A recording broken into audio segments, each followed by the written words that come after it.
kung sakasakali po na kayo ang magiging presidente ng Pilipinas, tutulungan niyo po ba ang outgoing president against any case which may be filed against her? Kasi sa alam naman po natin, maraming unresolved issue ang hindi sinagot ng outgoing administration. Ang tanong ko naman sa'yo, papaano ko matutulungan? Paano i-impluensyahan ko ang isang huwes, i-impluensyahan ko ang prosecutor, tapos ikakanta din ako pagkatapos?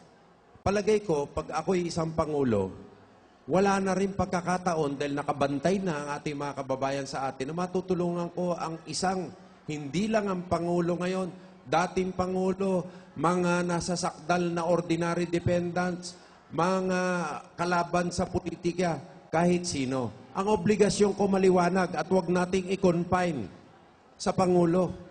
I-confine natin sa lahat sa atin dito.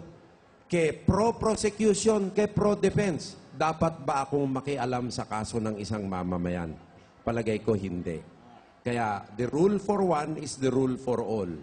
So, hindi ako pwedeng makialam.